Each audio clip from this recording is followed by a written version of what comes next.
true dark nets are not nets at all.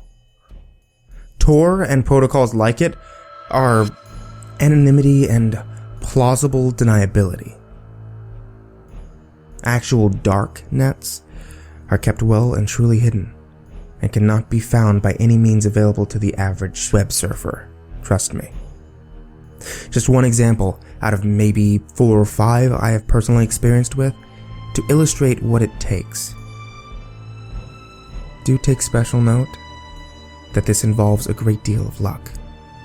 A friend of mine works at a small insurance broker's office and asked me to fix a problem with his computer not recognizing the office scanner on the network.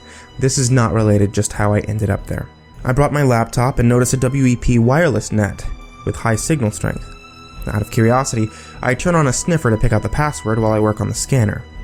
A few hours later, I'm leaving, then I remember the sniffer. Got the pass, connected, poked around. So it's a basic home network. One system online with internet access, no firewall. Apparently no antivirus.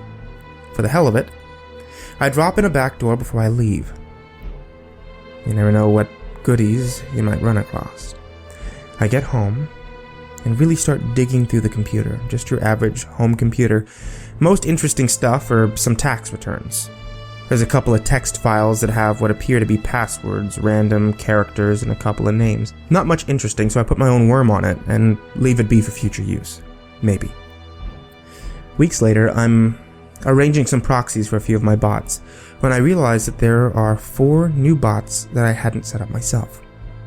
Now, what I figured later is that the owner of that WEP machine, my friend's boss, had taken a file from it on a floppy, which my worm happily infected, which then spread to a few more machines that he used. This is where the interesting stuff begins. 2 of those machines had internet access, of course, but they had apparently never been used to actually access the internet. They both ran Windows 98, completely unpatched. They apparently had internet access only because they were physically networked with other machines that were used for internet access. Now, each of these machines had about 3 terabytes of storage, mostly apparently empty, but was actually packed near full of encrypted bytes. The stuff that was easily viewable included high amounts of personal information, including social security numbers and tax IDs, names, addresses, lists of families and friends, sometimes pets, sometimes a lot of details such as vehicles, clothing, height, weight, recent medical issues, high amounts of information. Not every listing had all of it, some were just a name. But they all had were dates. Couldn't make much sense out of that. I mean, what I could make sense out of were bank accounts. Thousands, probably hundreds of thousands of account numbers. Institutions, safety deposit boxes, all over the world, South Africa, Russia, Brazil, everywhere. Nothing but the basic identity numbers and another date. No note of what they might be. As I was picking through one of those 2 machines, I noticed a file being written. I figured someone was using the computer at that moment, but the only command events were coming from my worm. Nobody was using a mouse or keyboard, so then I figured it was an automated system process. I watched what it was doing for a minute, then I realized the computer was communicating on another network that wasn't a protocol I recognized. And because I knew when it started writing and when it stopped, I was able to transcribe the entire life, which was about 78 megs. I assumed it was one file and not a chunk of something else, and I was right. It was still encrypted, but it turned out to be fairly simple. Since it was one file, I had a few educated guesses about what a file that size was. And my first was right. It was a movie, MPEG file. The title was just a random string. The video itself was an overhead view of 3 men sitting at a table. In the entire 15 minutes of the video, only one spoke. It sounded like gibberish. I figured it was code or he was nuts. He said things like, broken banana strung red boot. He would pause, then say another string sentence. Kept going for about 10 minutes. The other 2 just watched him. One was drinking, which I assume was coffee. Finally, He leaned back and asked if they would leave his daughter alone. The guy drinking the coffee just shook his head quickly.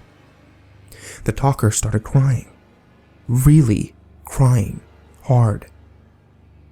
He leaned forward again, and another nonsense sentence, and the video ended. Timestamp was about 20 minutes before the video was uploaded to the machine I got it from. I had a really weird feeling about it, but my best guess at the time was it was some kind of clip from a movie I hadn't seen.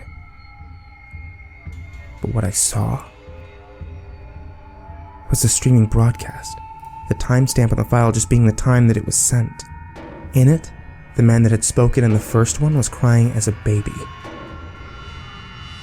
As he stood over what appeared to be the corpse of a young girl, with her throat cut and blood all over the table that the three men had been sitting at in the first video. The other two men were still in the room, standing on either side, watching, smoking cigarettes. I didn't finish watching it. I only got about a minute or so in before it sank in what I was seeing. I've seen a lot in my time, and this was no movie. I cleaned my traces from those systems and hadn't looked back. What I'm still finding hard to believe is that from the computer I'd originally hacked, these other systems got infected by a floppy. As near as I can tell, the two storage computers were on opposite sides of the globe, one in LA and one in Beijing. The WEP computer I'd found was in Dallas, and two of the other infected computers were in Winnipeg. As far as I know, my friend's boss had not left the country. His brother-in-law had been visiting at the time, though.